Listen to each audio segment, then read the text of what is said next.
Now, your #1 5 p.m. newscast. Channel 8 Eyewitness News in HD. The competition to buy a home in our valley at a low price is intense, and in some cases it's driving home prices up again. The housing market seems to be booming, with sales increasing every month, in contrast to the market conditions of earlier this year. Foreclosures are actually fueling that jump in sales, with people jumping into the market for the great deals out there. Realtors warn, though, if you think homes are still selling below asking prices, think again.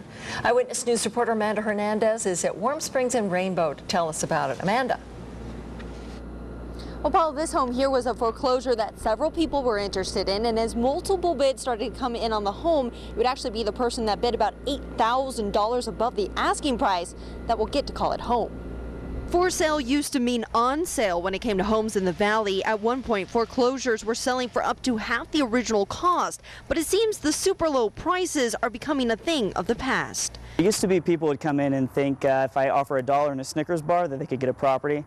Not really the case anymore. It's a reality Lauren Burge had to learn the hard way. Hear about how everybody's in, desperate times and everything's horrible and nobody has money, and I thought, oh, I'm just gonna ride in on my white horse, steal a foreclosure and be happy. But no, I mean, there's a lot of people on the market for these homes. Finally, after several months of searching, Burge put in a bid that was well over the asking price on this home, and she got it.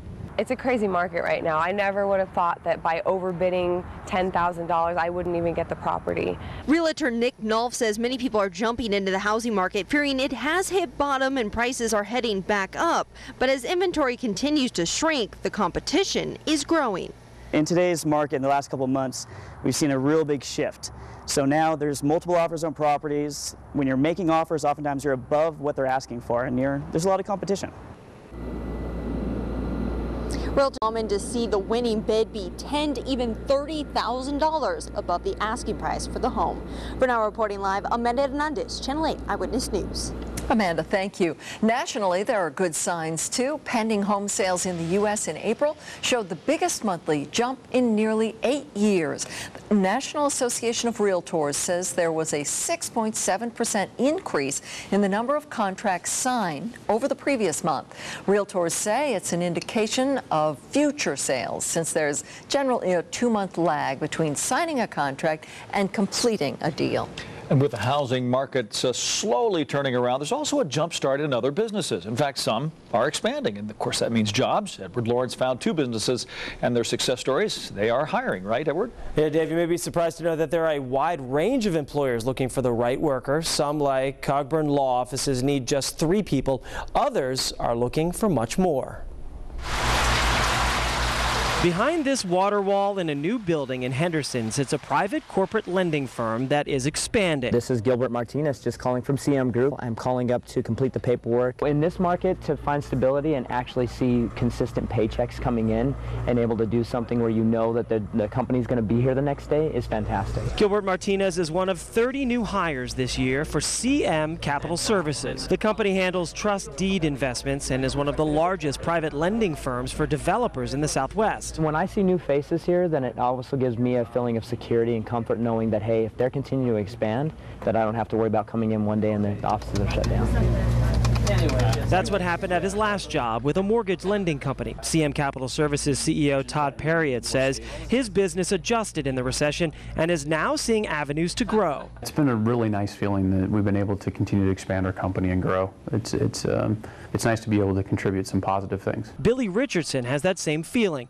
The Las Vegas native's latest project will bring the world-famous Pink's hot dogs from L.A. to the Las Vegas Strip. We'll look to hire 30 to 35 people. He's a little nervous about opening in August during this recession, but says others' misfortune opened up a great spot. Richardson will start a job fair in about a month and expects a huge response. We have a place already existing, and every time we put up a server or a bartender, we get at least 200 or 300 applications. From restaurants to the lending industry, even the hardest hit businesses have some companies offering jobs.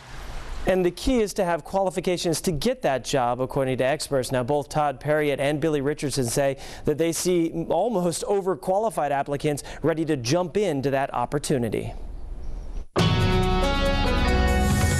A Southern California tourist has filed a class action racketeering lawsuit against local taxi and limo companies and several strip clubs. The I-Team has done several investigations into kickbacks of up to $100 that strip clubs pay to limo and taxi drivers who bring in customers. The lawsuit filed today alleges the cabbies and strip clubs are working together in a $40 million a year extortion scheme. In essence, the tourist claims that some drivers illegally divert customers to clubs that pay more, sometimes against the passengers' wishes. The lawsuit quotes I-Team reports in which cab drivers reveal how the process works. The man who filed the suit claims he was trying to go to the strip club Play It Again Sam's, but the cab driver repeatedly lied about the club, instead taking him to Spearmint Rhino. The suit alleges that club paid him more. You can watch our stories and read the lawsuit on LasVegasNow.com. A new state law will now force the city of Las Vegas and the Nevada Department of Transportation to reopen F Street. But West Las Vegas residents know not to expect to see the concrete come down anytime soon.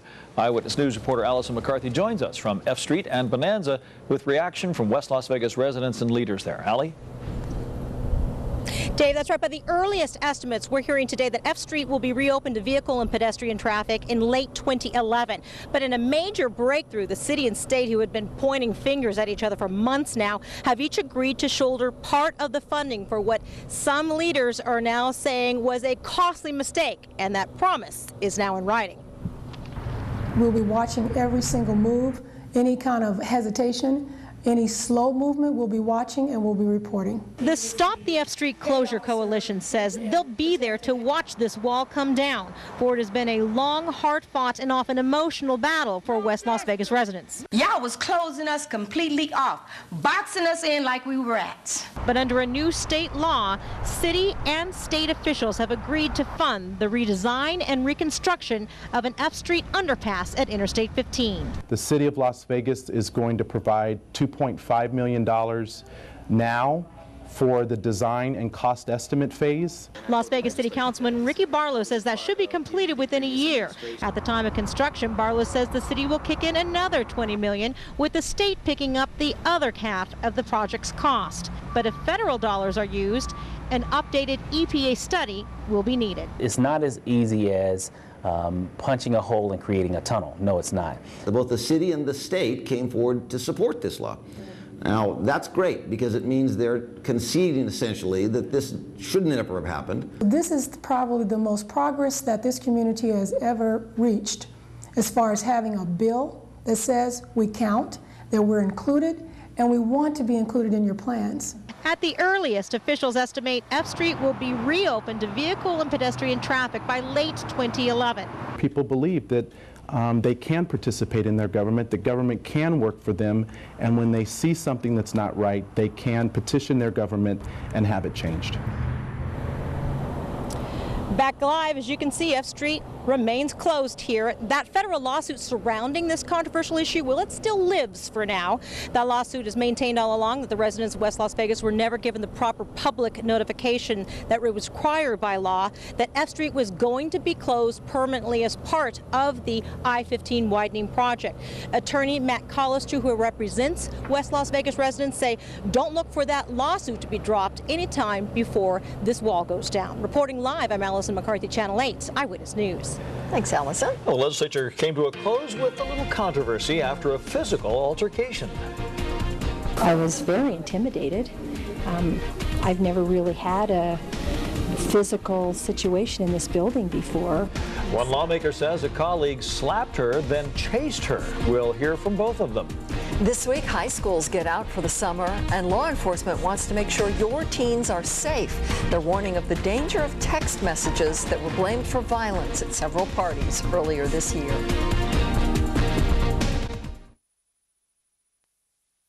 It's Election Day in Southern Nevada, and North Las Vegas and Henderson will be choosing new mayors. Turnout for the municipal elections has been very low so far. As of about 3 o'clock, less than 10,000 people had turned out today to vote, and that's in all the municipal elections combined. The polls close at 7 tonight, so you do still have time to vote. Well, I would say that if you haven't come out to vote, then come out and do it, because every vote counts, and especially in a municipal election, because, you know, that's the grassroots stuff that gets everything else going. Here are the key races. In Henderson, voters are choosing between Andy Hafen and Steve Kirk for mayor. North Las Vegas residents are picking either William Robinson or Sherry Buck for mayor. And in Las Vegas, voters are selecting Stavros Anthony or Glenn Trowbridge as a city councilman for Ward 4.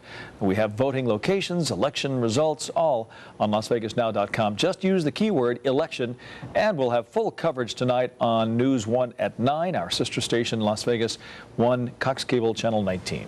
Supreme Court nominee Sonia Sotomayor met with Senator Harry Reid and other Senate leaders on Capitol Hill. Reid is touting Sotomayor as the right person for the job, saying she would follow the law and not engage in activism.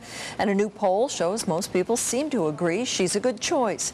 The Associated Press found that half of Americans surveyed thought Sotomayor should be confirmed. 22% opposed her confirmation. Well, among the 11th hour legislative moves last night was an amendment to the Valley's smoking ban. We'll look at where people will now be able to smoke. And with teens out of school at the end of the week, Metro officers talk about how they can make sure which parties are safe to go to and which they need to stay away from. The Nevada legislature ended in a bit of a controversy with a senator allegedly slapping another lawmaker's hand. Assemblywoman Debbie Smith says Senator Maurice Washington was upset that Smith would not support his charter school bill. Washington reportedly slapped her hand, then chased her into the assembly chamber. Well, he was upset about his bill. You know, we all lose bills. I lost my biggest bill today. But you don't take it out on people. All she had to do is give me an answer. Just ask her a question. What was wrong with the bill? How come she didn't let it go? How come it didn't get a fair hearing? We tried to be amenable to them. Couldn't get an answer out of her. Washington says that Smith pointed a finger at his face and he was just reacting. Now, a portion of the state's smoking ban got rolled back in, some last-minute legislative maneuvering. As an amendment to a stalking bill passed late last night, lawmakers voted to allow smoking at tobacco trade conventions. The governor still has 10 days to veto the bills that were passed last night. So far, he has vetoed a record 41 bills. 25 of those have been overridden by the legislature. With just a couple more days left until summer break, Metro has a warning to parents tonight. Find out with whom your kids are trading text messages. Summer safety is the focus of Metro's first Tuesday community meeting tonight. Eyewitness News anchor Chris Saldana is here. Chris, have police seen an increase in these parties that turn dangerous? Paula, to give you an idea, Metro says they responded to 8 parties, some of which have turned deadly because uninvited people are showing up after being text messaged. This is one trend they want to stop before more lives are lost this summer. I do it every day. My dad sort of got mad even though I have unlimited texting. He's like, you text 4,000 text messages in a week. Western High School sophomore Tricia AC loves to text back and forth with her friends. Texting that may seem innocent can quickly turn dangerous, says Captain Pat Neville. You have a party with some friends and you text them, and next thing you know, your friends text somebody else, who texts somebody else, and then you're getting this shotgun pattern of texting out. Next thing you know, you have uninvited guests showing up. It's these guests who bring the problems. You have people showing up with weapons. You have people showing up at your house you don't know. You have people showing up at your house that are doing all kinds of things that most of the people that have the party don't even condone. Just last month, 14-year-old Jared Fleming was shot and killed at his own birthday party. Police say some uninvited guests showed up after being texted the address to the party. People crash those parties. Kids have a way of texting each other to let them know where those parties are. And, you know, if you do that, you're asking for trouble. AC says teens do this all the time, but she's learned to stay away from invites like that. I hear like my friends would go to some of the parties and they'll text me or call me like, oh yeah, somebody got shot, this happened, there's a fight, or the police came. That's why I don't ever go to those parties, because of that. So it's just like I have them either call me or give me a little paper thing. A paper thing or invitation that could go a long way in making sure a party is safe to attend for Tricia and others while on summer break. Violence in schools was down this year compared to years past, but house parties and gatherings are becoming a problem because of texting, which is why Metro wants parents and teens to be more aware of this. Tonight's meetings are at any Metro substation. They start at 7 o'clock. Paula, Dave, and Darren. Thanks, Chris. Great, thanks, Chris. All right, Thanks, so we're in the 80s and 90s, loving this weather. Yes, and we have 80s in the 7-day forecast. Oh, and people are great. excited about that. Yeah, haven't had that in quite some time. So we're getting rid of the moisture that we had for about a week or so. So our chances of of seeing a thunderstorm today and tomorrow, pretty non-existent because we have a dry southwest flow of air pushing in, and the winds are back in the forecast. In fact, last month was a record for the least windiest May ever on record. Remember, May is usually our windiest month, average about 11.2 miles per hour. Last month, only 7.1. So the winds are back in the forecast. We'll take a look at that coming up here in just a few seconds. Humidity levels outside, once again, they were in the 20s for most of the area for about a good 5 or 6 days in a row. That number has now dropped down because we're ushering in drier air. Here's a look at the wind speeds outside. They're out of the south. Not impressive, say between 5 and 15 miles per hour in a couple locations, gusting up to about 20 miles per hour. But the winds will begin to increase as we have an air flow pressure off the coast that'll get here Friday, Saturday, and Sunday. Okay, temperature-wise outside, once again, we're talking about 90s. East Cary, 95. El Dorado, 94. North Buffalo, you're at 92. Seven Hills, 92. Tonopah in the lower 70s. Caliente in the mid-80s. Overton, you're at 98. Laughlin down the south at 99. You can see Boulder City at 93. And Indian Springs, the current temperature at 90. Highs today, for the most part, in the mid to upper 90s. Look at some of the temperatures outside right now across the beautiful U.S. It's very warm in Seattle right now at 87 as that ridge builds in. Phoenix at 101. Much cooler in San Francisco and Los Angeles right now in the mid-60s. There's that trough digging in. You can see Denver, the current temperature at only 47 degrees. And then here's all the humid air and the warmth here. Little Rock at 86. You can see Miami right now in the upper 70s. And with all that humidity and a frontal system stretching all the way back towards the west coast, there is severe weather to talk about pushing through Kansas City into portions of Indianapolis. As we here, we still have a little bit of activity on the radar. There's still a little bit of moisture here, but for the most part, it's up towards the northern part of the viewing area, up towards Reno. Taking a look at what we're going to be talking about for the next couple of days, this airflow pressure right here, that's going to move inland Thursday, Friday, and Saturday. That will cool us down. So we haven't had 80s here since the early part of the month of May, and it looks like this is going to end it. As this airflow pressure slowly pushes inland, we'll see winds kick up, like I said, out of the south at about 15 to 25 miles per hour, and then we'll cool down Friday, Saturday, and Sunday. Tonight, down to 72, a light breeze. Tomorrow will still be in the 90s. It'll be breezy with a high of 93, but take a look at the 7-day forecast. 90s today, 90s on Thursday, and then Friday, Saturday, and Sunday, a little bit cooler. We're talking about highs in the mid to upper 80s, a little bit warmer Monday and Tuesday. Everyone have a good day tomorrow. Gary and Paula, back to you guys. Thanks, Darren. A California program is helping people fix up their houses at low cost. They're loaning out tools for free. We'll look at how that works. Congressman John Murtha's connections to a mysterious charity in his hometown. I'm Cheryl Atkinson. I'll have the story tonight on the CBS Evening News with Katie Couric. News you can trust from the warmest team in town.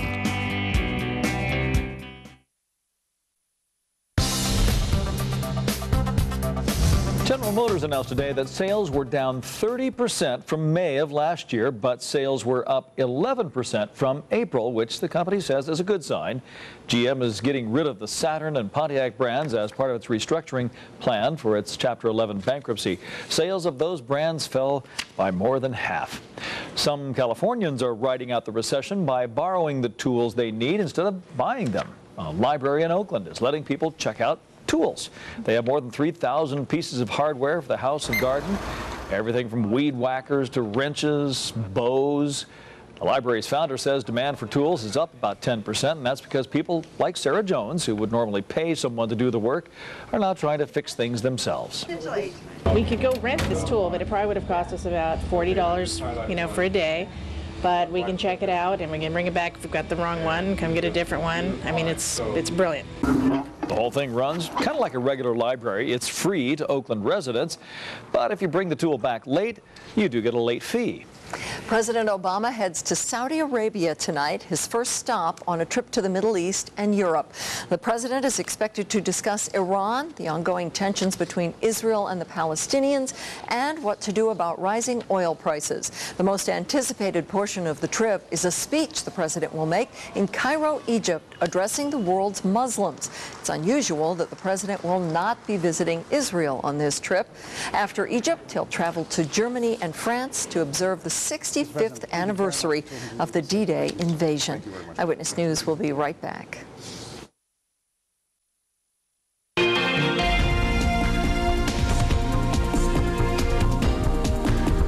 Now we are working on some news stories for you coming up at 6 o'clock. Gary's here now with a preview of those. Thank you, guys. Small and minor accidents sometimes lead to major congestion problems, and often police say they cause other accidents. Metro has a plan to try to lower the number of those chain reaction accidents, and they say it can save lives and money. And a gang terrorizing the Phoenix area has been broken up. Police say the kids would rob other kids at gunpoint.